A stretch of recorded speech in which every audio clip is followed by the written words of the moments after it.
Good afternoon. We're going to get started in just a moment. We're just letting folks trickle in from the waiting room.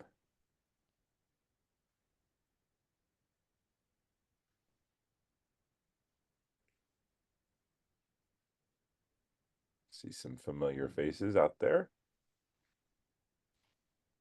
or familiar names, not faces. I know the people in the. Okay, great. Well, we can get started, and this webinar will be recorded. So if you want to go back and listen, please know that we will be sending this out in a YouTube link, as well as we'll send out any resources that are covered on this discussion today. So my name is Ted Wells. I am the president of STEM Connector. We've been around for a few years now, about since 2011. And our goal during that whole time has been, how do we get employers to sustainably and impactfully and measurably support STEM education and workforce development efforts. And we do that by bringing people together, by developing and disseminating research, and by helping our members navigate this space, leveraging our market knowledge.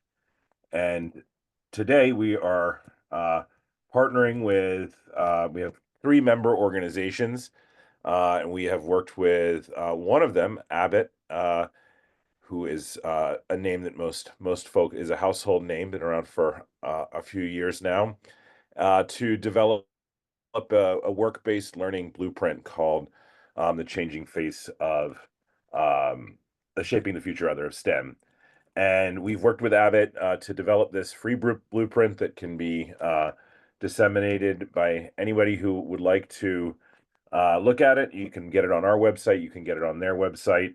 We'll send out the link. And this is a topic that we feel is a great place for employers to engage, a natural spot. And we have 3 panelists today that are going to share their organizational perspectives on this issue. If you think about what can work-based learning do, it enables folks to students to kind of at least get that experience to see what careers look like. Oftentimes, by getting into an organization, they can build connections to mentors and coaches, and they can also cultivate skills, both knowledge skills that are relevant to the discipline that they might work in, but also those employability skills. They're really critical when they enter the workforce. Before I introduce our panel today, I'd like to just note that we we do have a chat box that I see some folks going into. Please feel free to go introduce yourself. I see some folks who are already doing that. We also will have a question and answer session at the end of this discussion. But if you look down, you'll see a Q&A box on the bottom of your Zoom dialogue. And if you do have a question, to make sure that we see it, it's best just to put it in there. And I'll keep my eye on that throughout the discussion. We can go back and sometimes we can incorporate those in right away, or we might wait until the formal Q&A session. We really want this to be conversational. We want folks to feel comfortable, sharing their perspectives. And we've got a lot of great folks out in the audience, just looking at the chat box quickly. So thank you all so much for joining us, and we're really excited to introduce our panel. So I'll just go through and introduce them very quickly, and they can introduce themselves and talk about their role. We have Brian Quick, who's Director of Talent Acquisition and Global Early Careers at Abbott. Dr. Glade Montgomery, who's Senior Vice President of Strategic Partnerships for Project Lead the Way. And Michael McCoy, who's Associate Director for Non-Traditional Talent Programs at Verizon. So I am going to move right into our questions. And Brian, I'm going to start with you. So Abbott's been around for 137 years as a leader across a variety of industries related to the medical and healthcare space. And clearly, one of the reasons that Abbott has been and continues to thrive is the people that you bring into the organization. So can you talk about the work you do to cultivate future leaders and recruit them into Abbott, and talk about your efforts to support your future associates through work-based learning programs? Yeah, thanks, Ted. Thanks for inviting us here today. And also thank you everybody for joining this call. I think it's really exciting to get a chance to talk about this in this type of forum.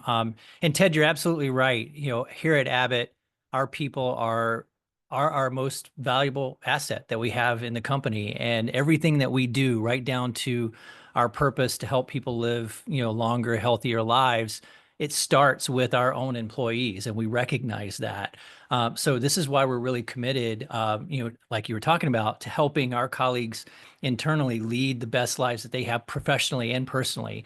And one of the best tools that we have to do that, not only just to attract people into working at Abbott and being successful, but also having a really successful career, is our development programs at the early stage. So we call it early careers here at Abbott.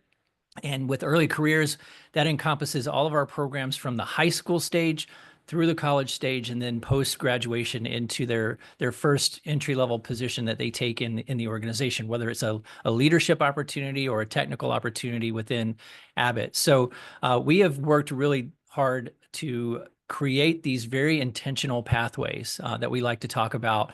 And those pathways start, as I mentioned, at the high school level. In 2012, you mentioned this a little bit, we started a high school STEM internship program that is designed to expose young people to what STEM looks like in an organization like Abbott, or even an organization like Verizon or other companies. So it's really important for us to help students see what they can do and see what they, see other people that are doing those jobs, and make it real for them. And that's what our high school program was really all about when we started it 12 years ago. We started it small, and we started with 3 students, and now we've had over 2 students, go through the program just here in the U.S. And many of those students actually convert into our college internship program, which is the next stage. Now, when they go into that college internship, they get a chance to do real meaningful assignments similar to what they were given in the at the high school level, but even more intense. So more focus around giving them access and exposure to STEM, to the leaders in those organizations that do STEM roles, as well as provide them with development opportunities around career readiness. And this is something that Abbott, and I know a lot of other organizations, are really leaning into a lot more now too, as well as is helping students become more workforce ready when they graduate, versus just giving them projects that are technical. The technical piece is really important, but as you mentioned, those foundational skills are also critically important. Things like teamwork and critical thinking and communication and leadership.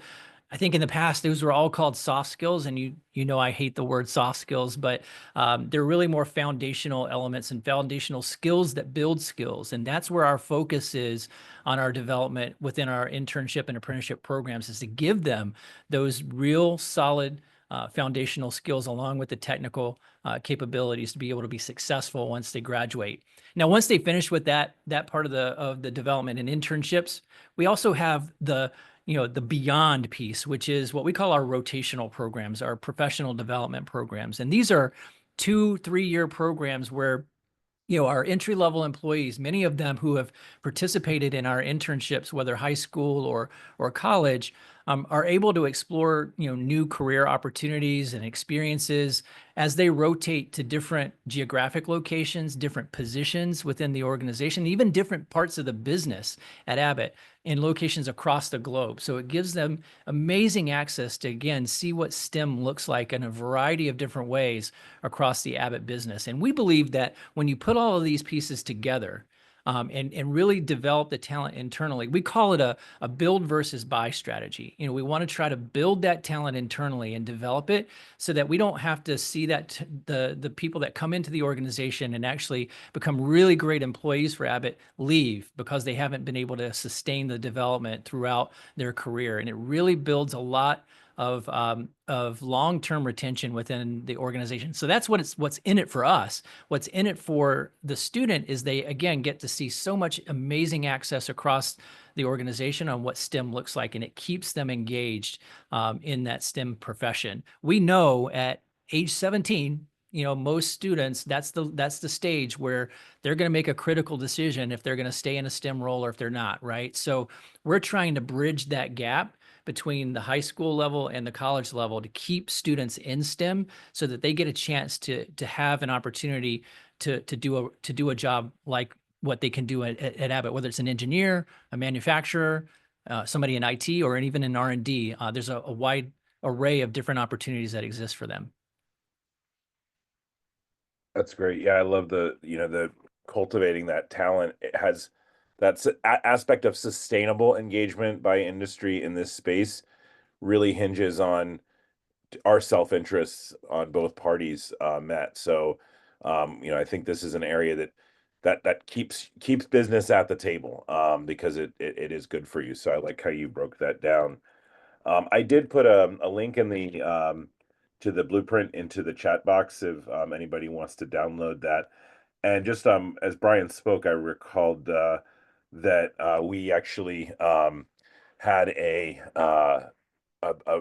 workshop recently focused on. I see Michael McCoy is in a couple spots now. that but we are, well, I'll put a link to that. But we just recently released a brief on experiential learning, so we can put that out. That really drills down on some of the points that you were mentioning, um, Brian. So Michael, I see a couple of you you in the chat box, but you still appear to be in the main one. So um Yes. okay. I sent the link to my team, and I guess I just realized I sent the presenter link and not the viewer Oh, link. that's hilarious. Yeah, yeah, Yes. yeah.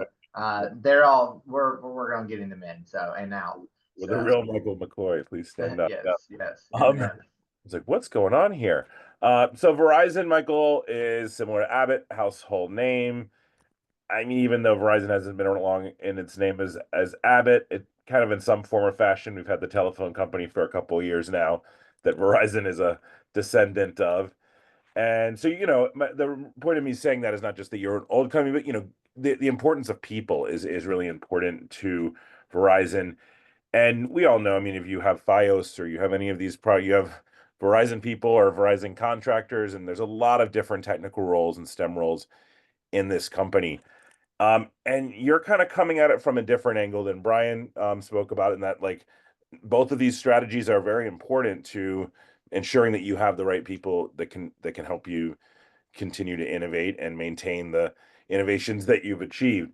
Can you talk a little bit about some of the programs that you're doing to get students or get individuals? It's not necessarily meeting people in the classroom, and similar to what Brian was talking about. So I'll let you talk. Yeah, no, definitely. So we've been around for a long time. We're a legacy Bell organization, so we go back to Alexander Graham Bell. So we've got some age on our over here too. So Verizon has been an innovator in things like talent for a long time.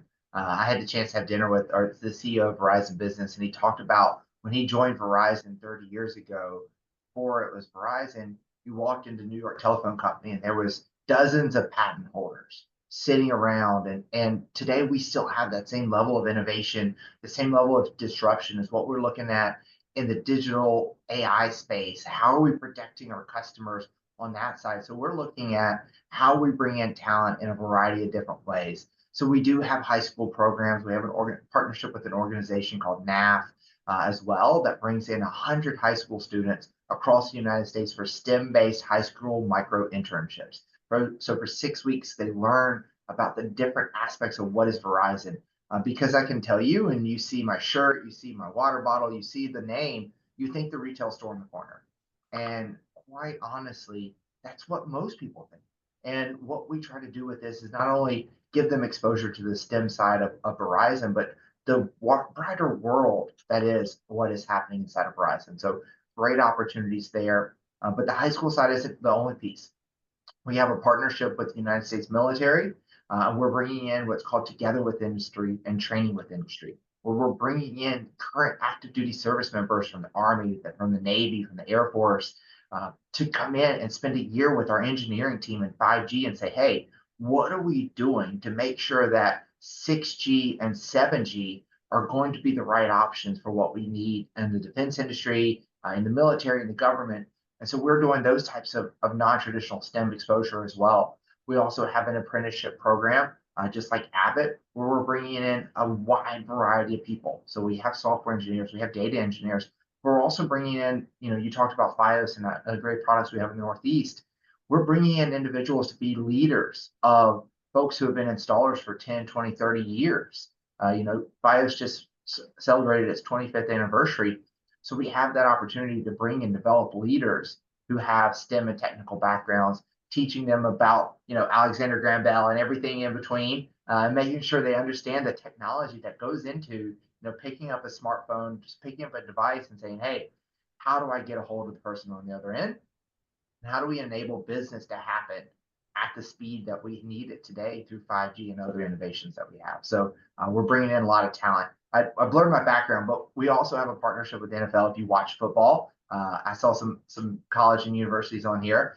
So we're bringing in former NFL players as well. They have a partnership. They have a career fair every Super Bowl. So unfortunately, twist my arm, I've had to go to the Super Bowl the last couple of years and recruit these players who are looking for that next opportunity. We just hired a young man out of NJIT who's getting a master's degree in AI. He played for the Houston Texans.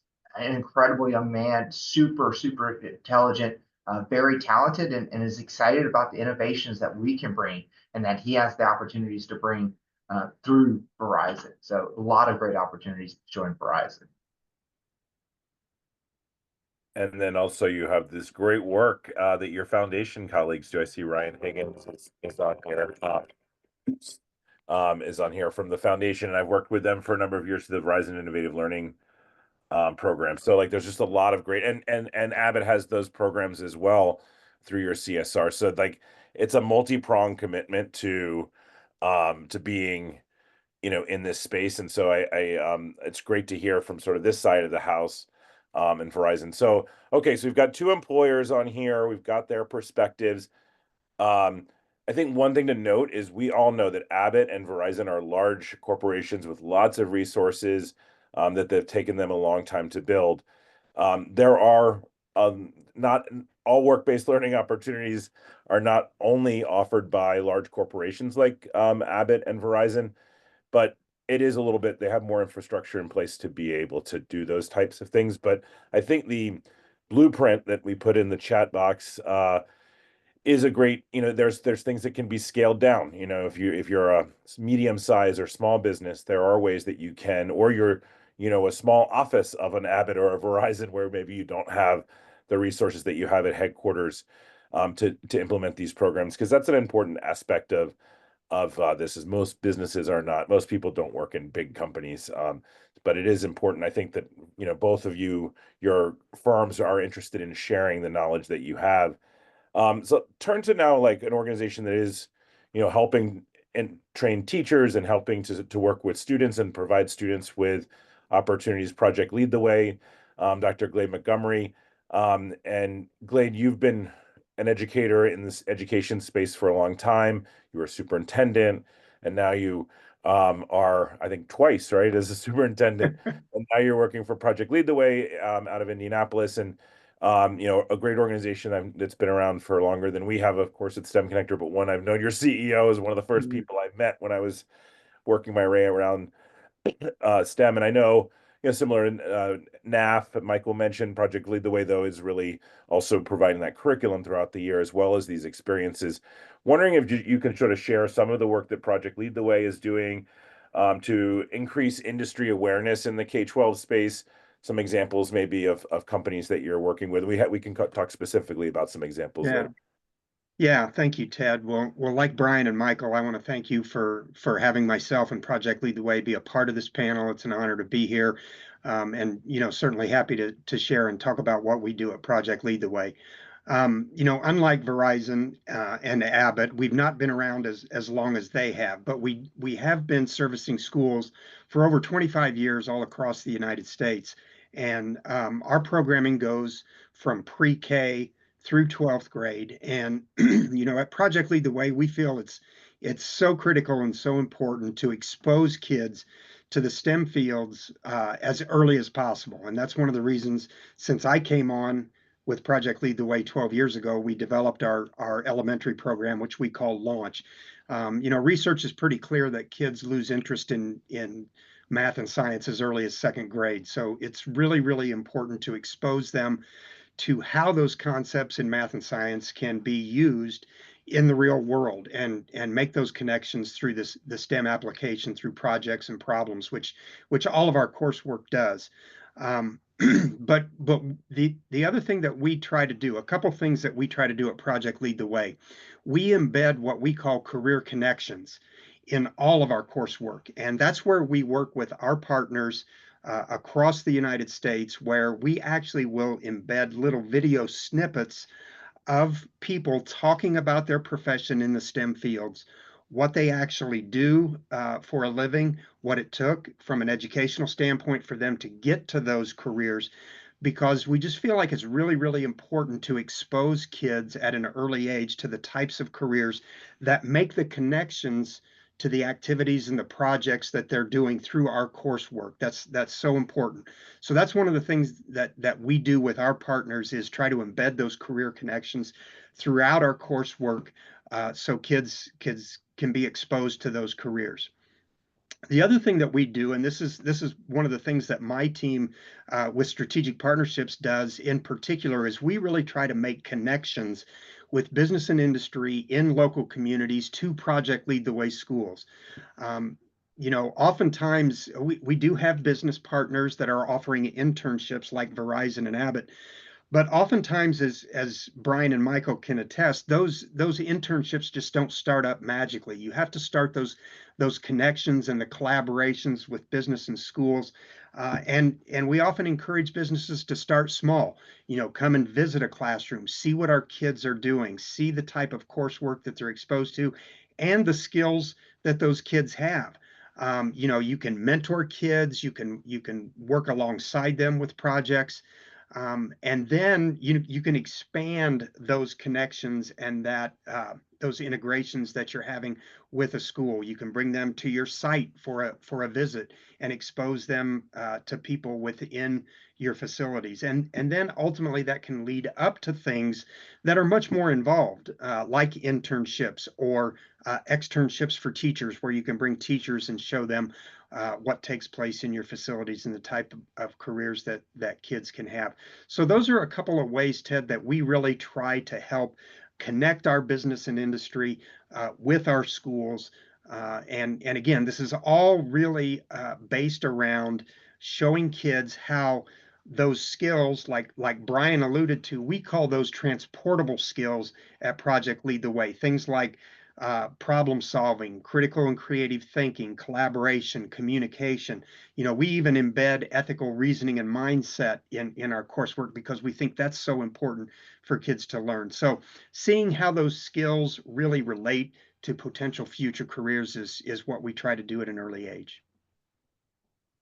Thanks, Glade. That's great. I'm really always impressed with, especially as Project Lead the Way has moved further upstream to catch students in K5 classrooms, K8 classrooms. The importance of bringing those industry people in and helping also to get buy-in from industry about, it's not just high school students and college students. Like, if you wait until 8th grade, it's too late. Students have already lost interest in STEM, and it's hard to get them back in. It's because STEM is hard. I mean, that's the fundamental nature of the coursework. Is it's not intuitive. It requires it's like working out. You kind of have to do STEM every day. I remember my dad is an engineer, and he told me his friends in liberal arts colleges would play pool all semester, and then at the end they could cram and they could get good grades. But you can't do that if you're you have to really stick at it with them. You have to build those disciplines early. Absolutely. Well, Brian, I would like to just focus a little bit. I did put the link into the blueprint, and just kind of would love to hear about, like, I was with STEM Connector, of course, because I've been with STEM Connector forever, but when we did this project, but I was not personally involved in it. So, and I know you were, and your colleague Lynn and others have worked on this, but can you talk a little bit about the blueprint and what the vision for it is? Yeah, absolutely. And I, in full transparency, I do have to give much ado and full credit to Lynn Schroeder, who's on my team, who helped work with STEM Connector on designing the blueprint, the STEM blueprint. I love the fact that there's so much passion on this call, and the people that are joining in probably have equally as much passion about this topic as we do. But I think everybody would probably agree with me that passion and creativity are just one part of the puzzle whenever you are trying to make an impact in a STEM space like this. And at Abbott, we have a 2030 sustainability plan in the organization, and part of that 2030 sustainability plan is, number one, we want to touch 1 in 3 people in terms of their health care, impact their health, their life from a health standpoint. 1 in 3 people in the world. I mean, think about all the billions of people that are out there, right? So 1 in 3 billion is our goal by 2030. But also by 2030, we want to have impacted the lives and created opportunities for more than 200,000 young people when it comes to STEM. Now, here's the thing.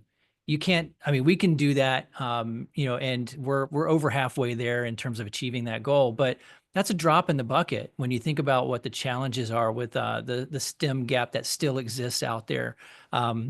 So we recognized really early on in our process of, launching our high school STEM program and doing the work that we talked about in my first response. We recognized that Abbott can't do this alone. We can't make the impact that's needed in the world with STEM by ourselves. This has to be a cumulative effort. People have to embrace it across all industries. So that was the genesis of why we wanted to roll out a blueprint of how we did things. Because to your point, Ted, there are organizations on multiple different areas of the spectrum, right? They could be large organizations, they could be small organizations, they could be organizations that have a lot of resources that they could put to bear to do something like this. And then there's some that don't, that are just getting started. So we recognized that, anybody could be on that continuum of where they fall, but equally as passionate about wanting to make a difference in this space and really impact the lives of young people, and hear the stories that we get to hear at Abbott about, the transformation that happens from a student that goes from high school to college and then gets their first full-time job with us in an R&D site or an engineering location, and they're so excited about it.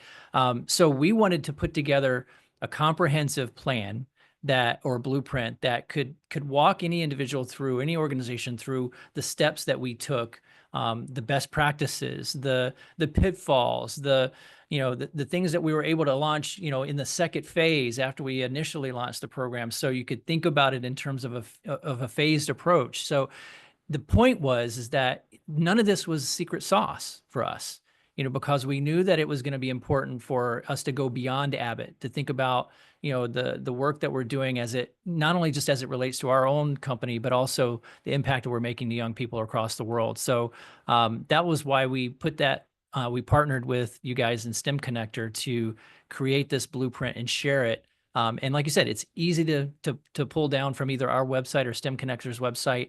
And certainly if any organization, and this is the really cool thing, is once that launched, we started getting questions from different companies, some of them even our competitors, which again is great for us to share, these best practices, because at the end of the day, we are competing sometimes for talent, but I think this goes beyond that competition about talent. It's about giving access and opportunity to students that may not have had that access or opportunity.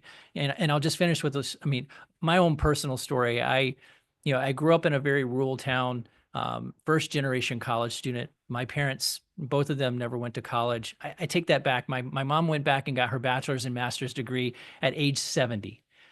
So Wow. very inspiring there, but they did the best they could to give me access to, to help cultivate my interest in STEM. And I ended up getting a degree in biology and chemistry.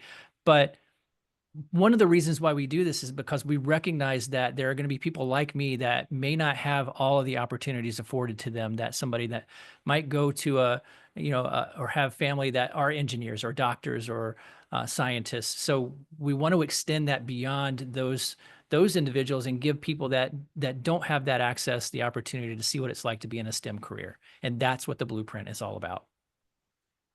That's great. Yeah, because I think that that aspect of having somebody ahead of you, making sure that people can access experiences that help excite them about careers, but also connect them to people within an organization who are doing that, who can serve as mentors and coaches, is really important. So Michael, as I was kind of looking through some of the work that you are doing, and also talking to our mutual friend Alex Cervello, he mentioned the Thrive Apprenticeship, and so I sort of looked into that, and we talked about it a little bit the other day. But I was wondering if you could give the folks on the call a little bit of an idea of what that program is about how it works, and some of the logistics. Yeah, no, I appreciate that. So Thrive is a great opportunity that started a couple of years ago to build the growth in computer science and STEM inside of our organization. So we have a ton of technologists, we have a ton of folks out there, but we needed a better entry point for people who are early in their career, who were just starting in this, who were reskilling and upskilling. And so we started a partnership with an organization called Generation and Multiverse to bring in early career talent into the software engineering and data analytics field inside of Verizon. So it is a 12-month apprenticeship. It is partnered with Multiverse, so they're the registered intermediary. So they actually go through a rigorous curriculum that gives them the opportunity to do real life work while they're learning. So they're on the job. They have a manager that's in the field doing the work that they're learning about, and that manager partners with them and walks with them through this 12-month journey to understand what does software engineering look like, what does software development look like, what are the applications that we have the opportunity for you to work on here at Verizon. So we have well over 150 alumni across the organization. It's been in place since 2021. I was telling everybody earlier, right before we started the webinar, just got back from Dallas, and we had an opportunity to gather with about 40 different alumni who have been part of the program and just hear their story and talk about how much of an impact that it made. The opportunity that it afforded them was just a great experience. So it's really important to create these opportunities in large companies like ours, where they say, hey, you've got to have this years of experience to get an entry level job. Well, we're building those years of experience, like Brian was saying. It's a buy versus build strategy. We know that these individuals are much more likely to stay with us. So it's a great investment in them.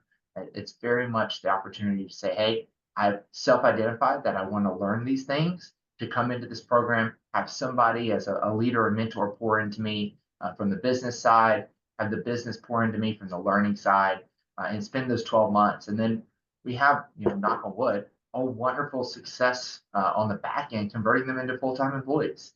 So they know that how our process is we're actually getting jobs that we know we can fill with their talent once they reach the end of their apprenticeship program. And so the work that they're doing is the work that they're going to be doing upon conversion to a full-time employee. So we're not bringing them in just for the experience or just for the upskilling. And so it's really a great opportunity to spend 12 months immersed in the work that you want to do and take advantage of the opportunities that Verizon affords you. So great. That's awesome. Yeah, I actually connected with an organization, you might know Apprenti recently, and they do some great work in this space. And tech is really where we've seen a lot of folks being able to help folks transition into careers, because it is a little, I wouldn't say it's easy, but there's an aspect of technology that you can kind of do a little bit more quickly, and it's easier to scale, I think. But there are some opportunity. There's folks out there trying to help expedite that transition into a new career with life sciences, and helping lab technicians, people leverage their skills to be able to get into and employment. And that's what we talk about. We did a webinar last year on skills-based hiring and micro credentials. But the notion that overcoming that 4-year degree is sort of the only way into a STEM career is certainly something that is a bit of an outdated paradigm. And it's great to see programs like yours that are actually able to do that. So thank you very much for sharing that. Glade, let's turn to you. I know in the past, we've at our conference last year, you showcased a program that you have with Lockheed Martin, and it was so impressive how that program has sort of started out really small, and then now it's really grown to really, and they're using it in multiple sites. And I like that story a lot, because sometimes it is important, similar to the work that Brian and Michael discussed. You have to like get a proof of concept like you do with anything, and then you can grow it. Can you talk a little bit about the program that you all have done with Lockheed Martin? Yeah, sure. I think Lockheed recognized the same thing that Brian and Michael have talked about. They saw a significant part of their team members. This began in the Dallas Fort Worth aeronautical plant, but a large number of their engineers were getting to the point of retirement, and they saw a workforce development issue approaching rapidly. So Lockheed had supported Project Lead the Way, had been a longtime partner with Project Lead the Way because they had believed in our work. They helped support schools through grant programs. But what they decided to do was to try to grow their next uh, generation of engineers was to begin this internship program. They started over 10 years ago. And they started with 5 students in the Dallas-Fort Worth area. That those students would come in during their senior year. They would begin that internship during their senior year, and this is a really competitive program. Students have to submit resumes. The students that are selected to make the initial cut go through an interview process with Lockheed. But they started with 5 students 10 years ago. And they start these students on an internship during their senior year in high school. Then those students will continue that internship throughout their college career. So each summer they will come back and continue that internship and continue to expand their responsibilities and the work that they're doing alongside an actual engineer at Lockheed. And then by the time those students get ready to begin their senior year in college, they've got a job offer in hand from Lockheed Martin because of those experiences, and they've had an opportunity to vet those students and those interns all along the way. Now, again, like I said, that began 10 years ago with 5 students. The last several years, they have had over 35 students each year from the Dallas-Fort Worth area come in during their senior year. So again, you mentioned it, Ted, they started with a very small handful of students. Ironically, those students that began just received their 10-year pin at Lockheed because they'd been with the company 10 years. So, but they were able to expand it. I think it's important. They got more of their engineers involved in this, acting as mentors, working alongside an intern, because they saw what these kids were capable of. All of the kids that they recruit have to have had some experience in Project Lead the Way in our engineering program because they know those kids have some of the skills that they're looking for. And one other thing that I would mention, we oftentimes hear this, and if businesses want to scale this, and it's doable, but they have to buy into the concept that number one, high school kids can do meaningful work alongside their team members, but two, they have to get outside or get away from the notion that, oh, well, we can't have high school kids in our facilities.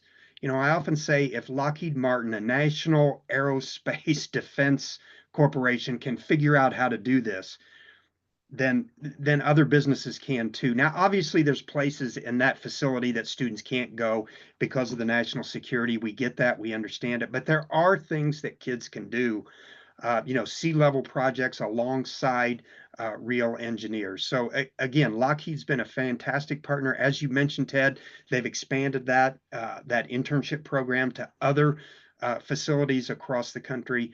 And it's just been a fantastic model. We now have other partners that we're working with. Ardagh has begun an internship program at their facilities.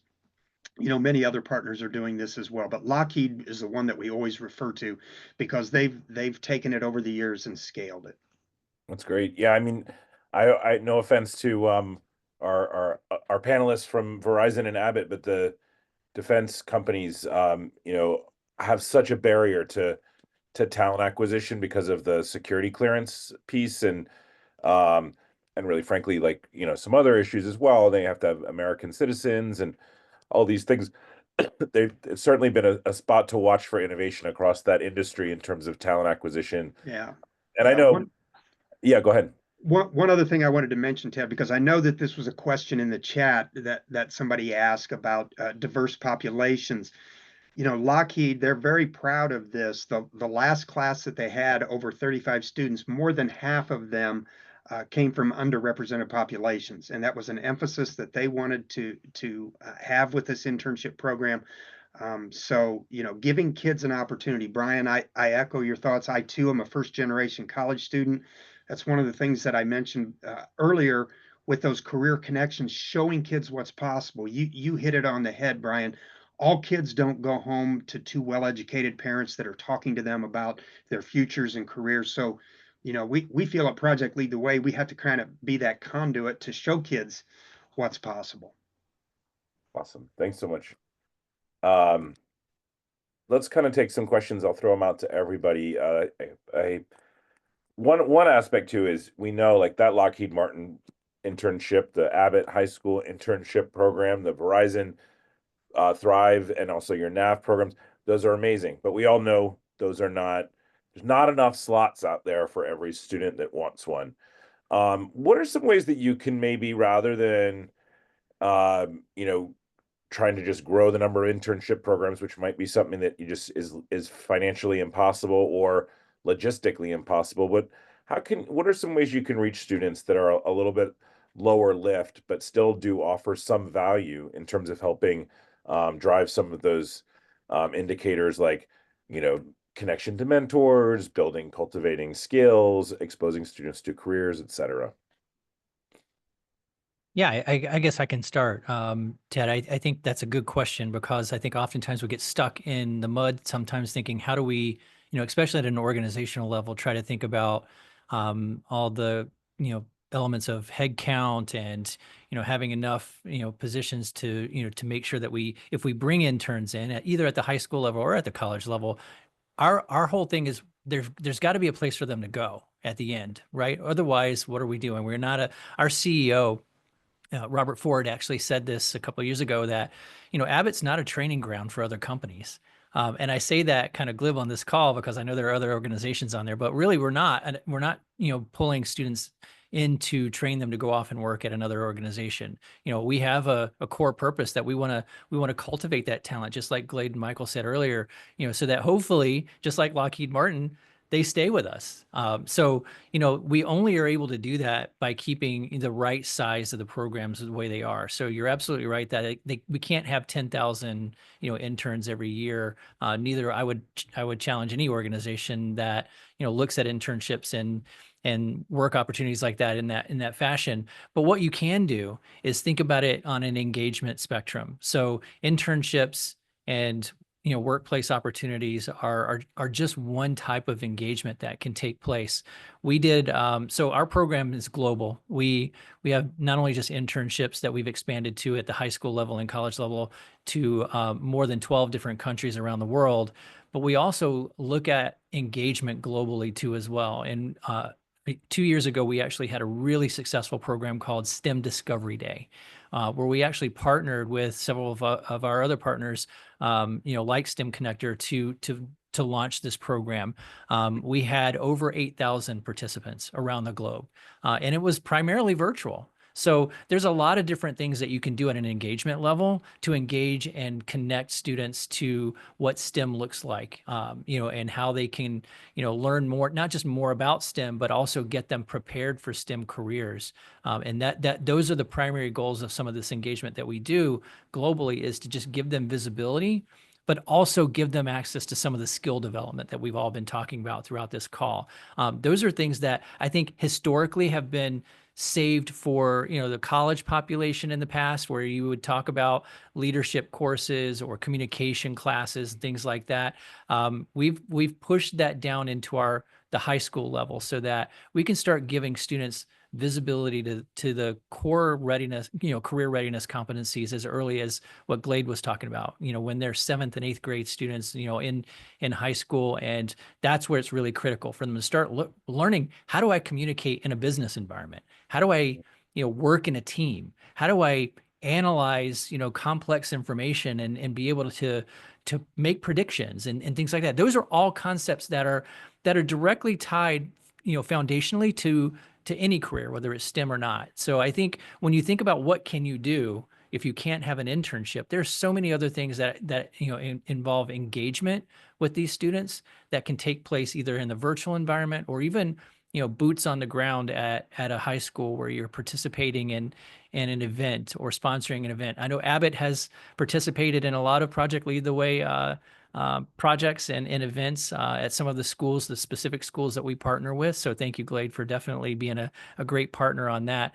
But even other organizations like First Robotics and some of those well-known organizations, get involved, and participate in those and sponsor in those types of activities with students, even if you don't have specific internship opportunities at this time that you're able to afford to them, because they will remember it, and it sticks in the mind of these students and gets them excited and passionate about STEM. And that's what it's all about. Yeah, Brian, I would agree. I love the term that you used, visibility, showing kids what's possible. Ted, I would mention two other things that potentially could help expose kids. One would be a site visit to facilities. I talk about this all the time. I think about this in my own community. How often do you drive by a facility and you have no idea what goes on in there? How do we expect kids to know? So and that can be done virtually. I mean, it's not as impactful, but having a site visit and showing them your facilities and just having them talk with a couple people, that's one thing. The other thing, teachers are, next to parents, probably the most influential people in a child's life. So potentially you could have like a teacher externship for 1 or 2 weeks in the summer where you bring a teacher, an adult in to work alongside someone just for a short period of time, but just to show them, again, the types of careers or what's available. They can then take that knowledge back and share it in the classroom. And I'll just add one thing, Ted. Yeah. So you mentioned earlier about the restrictions and everything of doing stuff like what Glade's talking about in terms of site visits and everything. Healthcare is probably one of the most regulated, next to defense, we're probably one of the most regulated industries in the world. And we've been able to figure it out. We have high school students that go into our lab space, that go into our manufacturing space. Now, yes, to your point, there are going to be things that they are not going to be able to do, but I think the site visit concept, we've been able to leverage that too as well at Abbott, and it does give a lot of really great exposure to the work that's being done at some of these places, because sometimes they just drive by and they see a big brown building and they don't know what's going on in there. And I think Lockheed's probably the same way. But when you get them on the floor and you get them in the lab and actually doing things, even if it's not an internship, it's exposure to what life is like in that space doing that type of job. Yeah, what it's like to go to work. Yeah, and one of the things, sorry, I'll just add 2 seconds to this, is there's also going to be some detractors in your organization. It's like, you can't bring in high school kids. Make them one of your volunteers. Use that as an opportunity to prove them wrong. I always bring, whenever we're doing anything, whether it's military, high school, apprenticeships, I bring my biggest cheerleaders with my biggest detractors, and I sit them together, because I'm not going to be able to personally tell them, you're too much of a homer. You're the person that leads the program. You're biased. You need to find somebody else that can champion that can help them overcome their bias against it. And so having these site visits, having these opportunities to have exposure for people, it is an incredible way to help grow the buy-in and the investment. Having whatever senior leader is the sponsor, every leader has kids, whatever range and ages, and getting them involved and however that works, that's a way to help break down those barriers that you may be running into at your organization. Oh, well, we can't do that here. We're NASA. I saw you all in the chat. I'm not calling you out. We can't do that here. Bring those detractors with your biggest cheerleaders, and then you can do it. I can tell you that it works. Yeah, I couldn't agree more. I mean, I think that I love Glade, the piece of Dr. Jeff Weld, who's a lot of folks on here know well from formerly of Iowa STEM, and wrote the STEM plan, getting those teachers that exposure. When we do our innovation labs at STEM Connector, which are sort of like small conferences, we're going to be doing one in Indiana. Site visits are a big part of that. Like, workplace is changing so much. We were down in Florida and we went and saw Florida Power and Light and all the AI that they're leveraging to respond to increased loads in the grid and things like that. It's really fascinating. And I think it is just important for folks who are working around this STEM space to understand what STEM careers look like. Even if you are an engineer, the world of engineering changes quite a bit. Even if You are a scientist. Science is changing all the time. So it is important to have that exposure and to help people get those different perspectives. And as anybody, as you all know, have worked in lots of different places, even a company in the same space might have a completely different culture. And when you go visit it and look under the hood. And I think that's also an important aspect of this work is you want students to sort of understand what it's like to go to work. Um, being part of a team is really important. I've heard a lot of y'all allude to that. Being learning how to, sort of meeting the expectations of the team around you, and is really important. So looking in the chat box, the Q&A. I saw we sort of addressed Jeff's question. I think Glade you did, that was down there. I saw Patty's asked a couple questions. Let me just see. I know that, the CTE programs question, that's career and technical education. Um, just are y'all connecting? I know Glade, Project Lead the Way sometimes is, depending on where it is, will work through CTE, right? But doesn't have to. And those are great. The great thing, I guess, with career and technical education is that it's sort of a designed for a little bit more engagement from employers, right? Yeah, absolutely. Most CTE programs, that's typically something at the end of a pathway that you have to have available for students, and I think that's really really important. I would mention, Ted. You talked, and I know Brian mentioned it. Starting earlier and recruiting kids earlier. I started my career many, many years ago as a high school math teacher and coach, so I equate things to athletics oftentimes. Think about college coaches now. When do they start recruiting their athletes? They don't wait till they graduate from high school. They're recruiting kids in middle school these days. So I just think that's really, really important for business. I often say that we can debate whether we have a skills gap in this country or not. I think to a certain extent we might, but there's a lot of skilled kids out there. I think what we have is a connection gap, is making those connections between business and industry in our schools. Thank you. Yeah. I'll say too of that. I agree, Glade. It's a geographic location problem. We have centralized jobs into certain areas. So I'm in Tennessee. I'm also in the Army National Guard, and so and my unit was in Milan, Tennessee, which is a small town over in West Tennessee. And then I had an office in Henderson. If you ever seen the movie Walking Tall, that's where it's at. Old school reference there, the good one, not the new one. And so you look at that city, it had a paper mill, it had these industries, it had things, and now it's gone. It has a Walmart. And so you no longer see the opportunity in these small towns. And unless you're willing to move away, the jobs don't exist in the same capacity. I can't put a network engineer working on, our mainframe in Henderson. They have to be in the building. They have to be there. And that's in Cary, or it's in Irving, or it's in, Basking Ridge, New Jersey. And so we've seen the centralization of jobs in a different capacity, especially in STEM, moving into these tech hubs and these tech eco centers. And so I think that as we look at how we're getting talent, we need to look at and think about how. I know this is a read ahead to the next question, so I'm going to tie it back together. When we look at public policy and we look at what state and local governments are able to do, it's how can we help tie in some of these projects to economic advancement in these small rural communities. There's a partner that we also work with that sets up onshore call centers for veterans in the United States in economically depressed areas. And they buy a big warehouse, they put a bunch of people in it, and they give them jobs. And that gives them meaning. And when we look at that and you look at the next step of this on how can we continue to democratize well-paying jobs, it's bringing them back into small to medium-sized towns across America.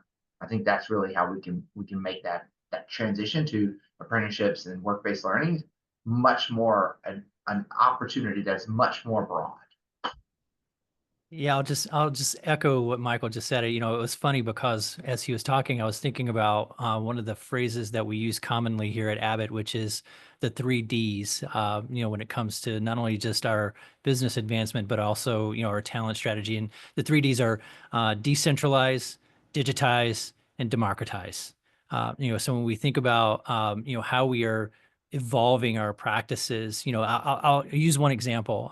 We're a manufacturer. So, the skilled trades area is critical, to us, and, we have to think more creatively about how we're engaging, our technical schools to bring in that talent. And we've established recently an apprenticeship program here in the U.S. That builds that and has built out a connection point with the university or the school, giving the student an apprenticeship opportunity to grow that talent, to grow their skills internally with us, so that they end up, to Michael's point, having a job at the end. That's full time. So, it's about getting creative, and thinking beyond the 4-year university institution model, and looking at other, partners that we have, whether it's a partner like STEM Connector, or a technical school, or an organization like Project Lead the Way. We've got to get more creative about like what the business actually needs. And that's really kind of what it is for us, is like, we want to tie the connection between what the business need is and what would really be creating more opportunity and visibility for the student.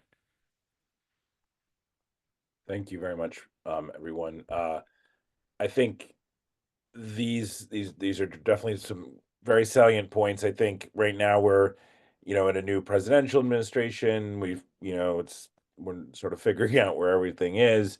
Uh, you know, if you were to go to, like, you know, Washington DC and be like, what can you do for us, to help us in our, growing these programs, or you to your governor, or to even your mayor, or your county executive, whatever. Is there a role that government can play in supporting work-based learnings, and what does that look like to you? I think for us, it's at the local level, right? We've been lucky at Abbott. We have a representative that has visited for the past couple of years here in Chicago, northern Chicago, that has taken a very strong interest in STEM and advancing STEM. And when you have, I think this works both internally and externally, right? When you have that champion, I don't remember if it was Michael or Glade that talked about this, but when you have that executive sponsor, that person that can, from a almost a C-suite level, really push down this message that this is important. This should be, a priority, for us. Then it not only helps us internally, but it also helps build that narrative externally. When you have, a government representative that comes on site and gets a chance to see what the students are seeing when they come on a site visit, that's powerful, because they get a chance to see the connections that your organization is making with young people. And those are young constituents, right? So I think, those officials, those, politicians, they see the power of like what the impact is on their own constituents. And I think that's an asset that we could use, oftentimes as an advocate for our programs. That's how we've been engaged. We obviously have a government affairs, team here at Abbott that manages those things. But I mean, at the local level, it's about just making sure that the visibility gets out there in the, just the whole ecosystem, that people have the awareness of what we're doing. Because oftentimes that's the main issue, is that you have to be able to tell your story. And we've been getting better and better every year about telling our story at Abbott. And that's what I would encourage anybody that's on this call right now. Think about what your story is, and, just passionately tell that story. And that's going to attract, young people to your organization. It's also going to attract supporters and potential partners like Project Lead the Way and STEM Connector, because that's how we got started. We started talking about it, and then things started happening and started coming to us. Yeah, I know it is the communications. I remember my first teaching job. I had still a good friend of mine. She said, she was sort of later stage. You're still teaching though, later stager than I was in her career. And she said, after all my experience, I've learned it's all about human relations. It's all about the connections. Um, well, I think we're just about at time, and I think this has been a great conversation, Brian. That was a great point to leave things. I know we could probably keep this going for another couple hours. It's a very interesting area. It is essential, really, to make sure because jobs are changing so quickly, that people are getting this experience. So we will be sending out a recording of this. I believe it will be on YouTube. We'll put it on our YouTube channel. We also, if we'll send out some resources that our panelists have curated about some of their programs or things that they find interesting. And just really appreciate everybody tuning in today, and folks for being so engaged. Patty, you win the gold star. Thank you very much for keeping the chat box going. And just thank you all very much for your partnership. And this has been fantastic. Have a great day. Thank you.